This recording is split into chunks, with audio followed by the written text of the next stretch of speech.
And I, of course, don't know it off the top of my head. Let me pull out my book. What am I trying to say? 25th. Oh, I don't know what I'm saying. I'm so sorry. Oh, that scared me. Obviously, not the right. Oh, my light's over there. Wow. Whoa. What am I? I don't even know what I just said. I don't even know what I just said. Thank you for watching my inner monologue.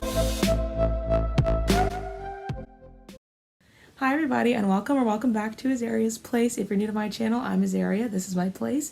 Every Thursday I alternate videos talking about Disney or theater, and every Saturday I do a Sim Saturday. So today it's a theater week and I am talking about Rent. Basically, 2 weeks ago I did a video about my theater first, and Rent is kind of what basically started it all for me, and so I decided, and kind of in the video, that I should just do a whole video about Rent, and so that's what we're gonna do today. The reason I decided to choose this week for talking about Rent was because last Monday it was the 25th anniversary of the off-Broadway production at the New York Theater Workshop of the production of Rent. It just seems like the perfect time to celebrate this awesome occasion. Speaking of celebrating the occasion, the New York Theater Workshop will be hosting its annual gala on March 2nd, and they're deciding to use this year's gala to basically commemorate the occasion of the 25th anniversary. So make sure you tune in with that. It will have mostly all of the Broadway cast, as well as some other special guests. So tune in for that on March 2nd. But anyways, I basically wanted to just talk about kind of the origins of Rent, why I love it so much, and why I think that it's still the best musical. I'll be referencing a few different things, and I'll make sure to link them below for you, basically where I got all this information. The first one is The Book Without You. Obviously, I've given this book a few reads. I love it so much. It was written by Anthony Rapp, who played Mark in the original off-Broadway production and the original production on Broadway, as well as the film. So he basically has first-hand experience from the beginning. So he talks about where he was in his life, as well as just kind of chronicling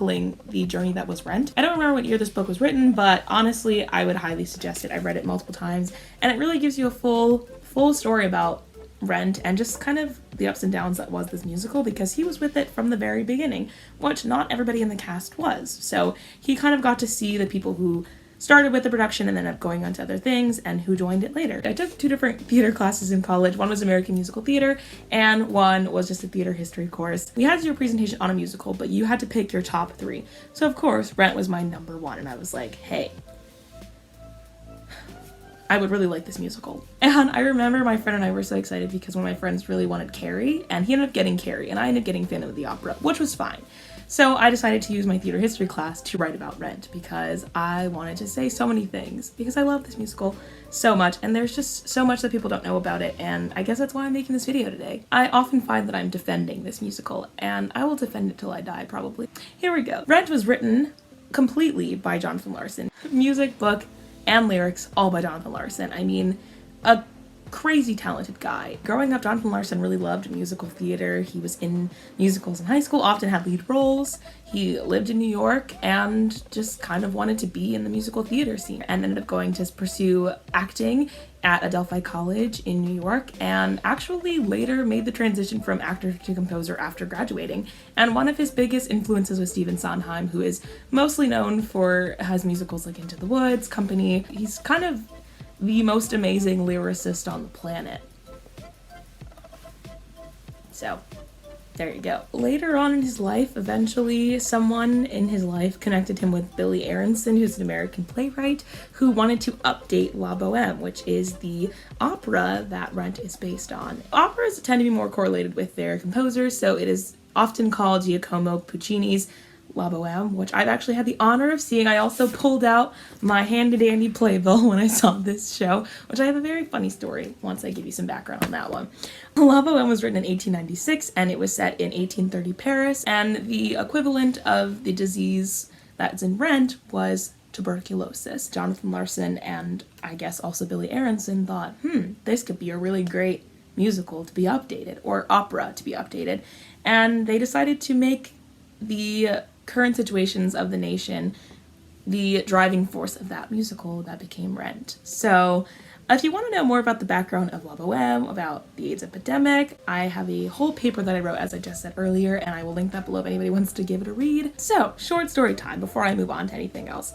I'm a big fan of Rent, and so I wanted to consume basically everything of Rent. So I went to school in Pennsylvania, near Pittsburgh, and so I kind of jumped at the opportunity when I heard that the opera, the Pittsburgh Opera, was putting on La Boheme. I thought, when am I going to get the chance to see La Boheme? When am I going to get the chance? La Boheme was originally a French novel, but it has Italian libretto writers. So basically, all I need to know is it wasn't in English. So it had subtitles above the stage. Great experience. I loved it. It was honestly gorgeous. I cried. It was so beautiful. And it was partially because, like, opera is just a whole different experience. So I saw it in April 2019. I went by myself. I ended up driving to Pittsburgh. It was maybe like an hour-ish away. I went. It was a matinee, so it wasn't too big a deal. I parked in a parking garage. I walked. I'm really bad at directions. I walked. I found the opera house, and then I saw that it looked like no one was in there. So I was like, that's weird. I look on the doors, and it says that the production of La Boheme will take place at the Benedum Center. Which, when I looked on my phone, it said it was like 5 minutes away. So I said, okay, I'll just walk it. Mind you, I love theater. I get there super early if I can, so I can go to the bathroom, just sit, relax, enjoy my time. Man, when I tell you, it was not a 5-minute walk by any means. I knew if I tried to find a new parking garage, I'd be late. Oh my gosh. I didn't bring a spare pair of shoes, so I'm walking in like my heels because I wanted to look nice because I'm going to the opera, you know. I got there, and as soon as I sat in my seat, the show started. I didn't have any time to process anything that was going on. They just sat me in like a random seat, which honestly was better than the seat I bought. It was the worst experience of my life, walking to the theater. And then I had to walk all the way back. So that was fine. So that was my short story time, but I was so determined to get there, but I apparently didn't read the email where it said it would not be at the Opera House, that it would be at the Benedum Center. So anyways, flipping back and kind of flipping forward from La Boheme, the time that Rent is being written in was the 1980s, 1990s, and at the time, the current epidemic of the world was the AIDS/HIV, or HIV/AIDS epidemic. Up until this point, there wasn't much information about how the disease was being spread, which kind of ended up leading into stereotypes surrounding the disease. Through further cases and whatnot, it led to other findings about the disease. If you want to read more about that, again, it's in the paper that I wrote. I'll link it below. By 1990, it was thought that between 8 to 10 million people were thought to be living with HIV. So it really was not only shocking New York, or not even just the United States, but worldwide. It was just a really devastating issue. And then kind of going in and honing in on New York alone, you also had to deal with poverty. So at the time, there were many people that were squatting, which were people living illegally in apartments. And Rent basically decided to put a magnifying glass on everything that was happening in this time in the Lower East Side, especially is where Rent is set. In Jonathan Larson's personal life, he had many people that were affected by this epidemic, and again, he was living a very bohemian lifestyle himself, and a lot of his friends a lot of them were artists, a lot of them were starving artists, living in the city, trying to make their dreams happen, and a lot of them were struggling with HIV. Jonathan Larson had a best friend named Matthew O'Grady, who actually was diagnosed with HIV. Matthew O'Grady ends up taking Larson to a support group with him, and it was called Friends Indeed. So the life support scenes that we see in Rent are actually based off of those real-life experiences of him going to these support groups with his friend Matthew O'Grady. So essentially, if you haven't caught on by now, in updating this musical, Jonathan Larson wrote a semi-autobiographical musical about himself, and so he tends to be the Mark character many times in his life. Some people may see that as, you know, a little self-centered, but I think it's actually very poetic. Rent is basically a love story to his friends. Actually, funny enough, Maureen's character is based off of another real-life situation because Jonathan Larson was dating a woman who actually ended up leaving him for another woman. So, yeah.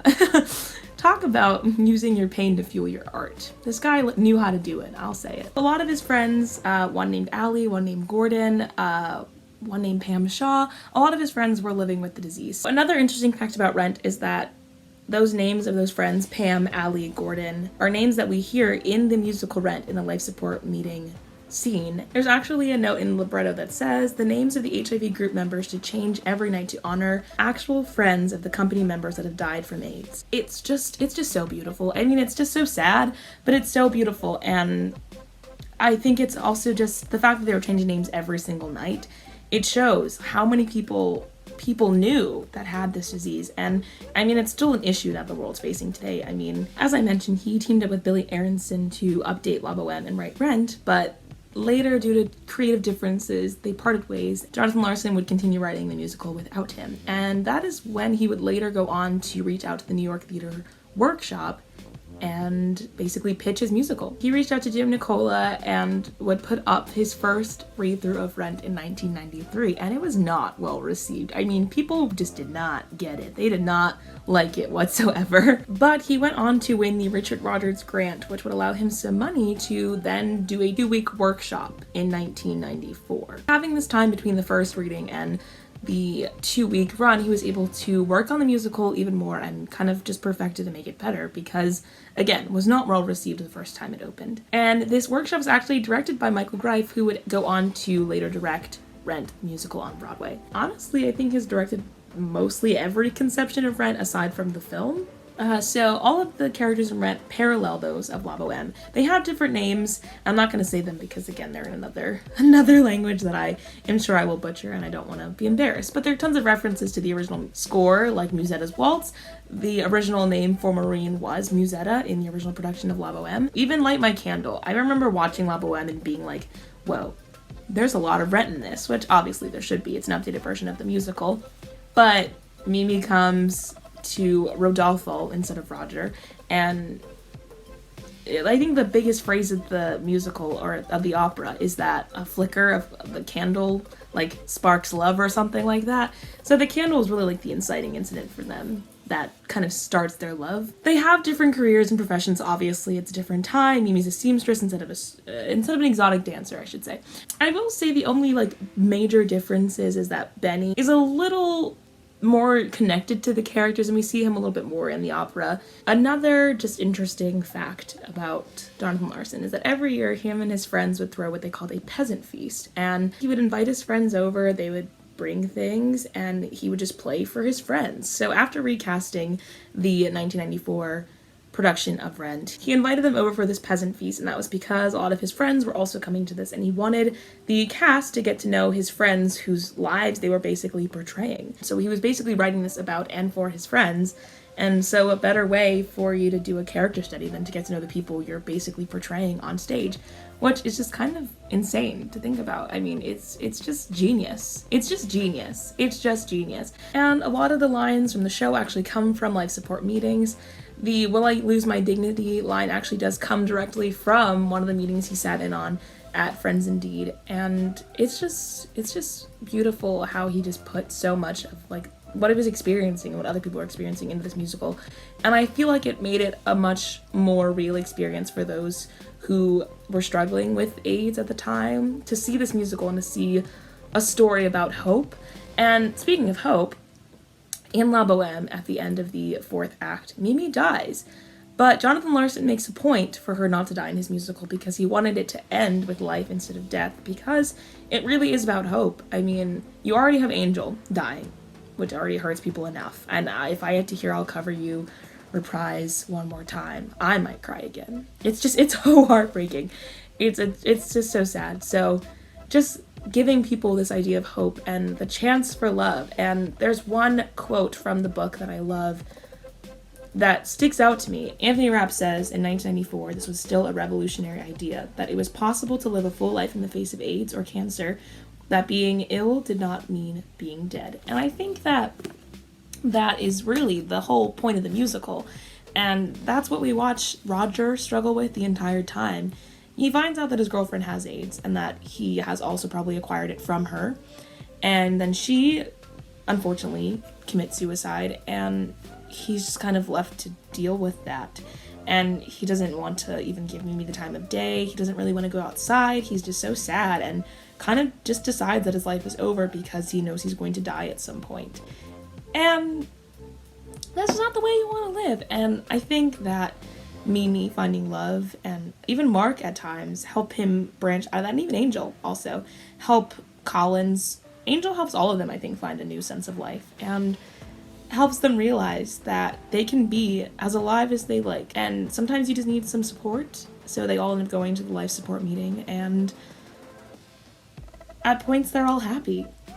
And I think that I don't know, it resonates with me a lot, you know, having friendship that will be there for you. I mean, even with Mark and Maureen's complicated relationship, they're always there for each other. And he ends up liking Joanne. I mean, it ends up working out for the better, and they have this really great bond between all of them. And let's face it, the score is just beautiful, so there you have it. But eventually, Rent would go on to be a full Broadway production, and upon learning this, Jonathan Larson quit his job at the diner he was working at and decided to pursue a professional career as a composer. However, one night during rehearsals, he complained of having chest pains, and he felt very nauseous during one night of rehearsals, but the doctor just dismissed it as nerves and said that he was fine. However, on the night of their final dress rehearsal on January 24th, 1996, the musical actually received tons of praise and his dreams came true. But however, he passed away that night of an aortic aneurysm, and he never got to see how successful the show would go on to be. He never got to see the Broadway production when it opened in April of that year, and so the next day they decided to still go on and do the show to pay tribute to Jonathan Larson, but they ended up doing more of a like cabaret kind of style, concert style performance where they would just sit in their chairs and sing the songs, and it would basically be an impromptu memorial for Jonathan Larson. I guess they were just so like overtaken with some kind of emotion that they decided to just end up doing the full staging. It started out as in their seats, but I guess because of the energy that was there that day, they decided to just do the full thing, full out, and pay tribute to him, I guess, in that way instead. And because of its really important subject matter, it would go on to open on Broadway in April of 1996, and it ended up being on Broadway until 2008, so it had a wonderful 14-year-long run. It was kind of amazing, the overwhelming success that it has had, including the film, which premiered in 2005, with most of the original Broadway cast. The only people that were replaced were Daphne Rubin Vega, who played Mimi, by Rosario Dawson, and Freddie Walker, the original Joanne, was replaced by Tracy Thoms, who ended up playing her on Broadway in the final cast of Rent in 2008. So it's kind of just cool how Rent has kind of been this ever-remaining circle, and it's just really cool. It's just cool to see how like people are connected. I think it's really cool to see how people are connected to productions and whatnot, and Tracy Thoms is always associated with Rent now, so I think it's kind of cool. Yeah, that's basically all about Rent. If you want to read my paper that I wrote, it'll be below. If you want to watch the documentary called No Day But Today, I'll link that below for you. And if you'd like to watch the full stage production with the final Broadway cast, which, again, phenomenal. Renee Elise Goldsberry, who played Angelica Schuyler in Hamilton, is Mimi in that production, and I think that's all you need to know. So there you go. It's just a stellar cast, but I love this musical so much. I think it's just a beacon of hope to me, and I don't think people see that when they watch the musical. And I don't know, I think it's often misunderstood and only associated with the AIDS epidemic, which it really is known, I guess, for showcasing that, but there are so many important stories that need to be told, and I think that is one of them. And we all just want to see ourselves in other people, and I think that, again, it's a story of love and hope and finding happiness even in dark times, which I think we all could use a bit of that. And sometimes it takes almost dying for some people to realize the true meaning of life. I would just give it a chance if you haven't. I try to convince people about this musical all the time. I think it's just beautiful. It's just a beautiful, beautiful musical. I would say give it a chance. I hope this was really informative. Again, if you want to watch and get any more details about it, I'll link some resources below for you to have a look at. Anyways, thank you guys so much for listening to me rant and talk about my experiences with the show. And actually, funnily enough, I have never seen a live production of Rent. Mimi's a dream role of mine. I would die to be in this show. I would honestly die to be in this show. I love it so much. On to the Show Tune Spotlight.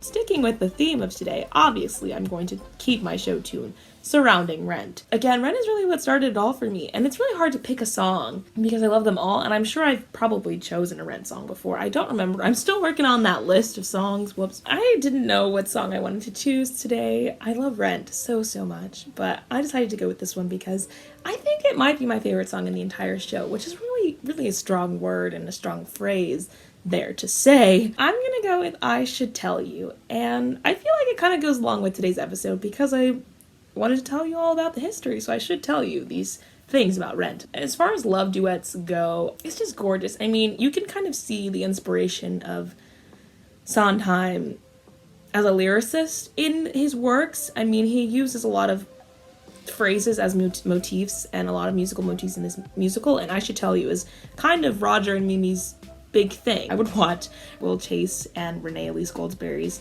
performance from the filmed live on Broadway version. I don't know why, but that one just, it hurts. It hurts me. It hurts me really bad. But anyways, this is a lot of ranting today.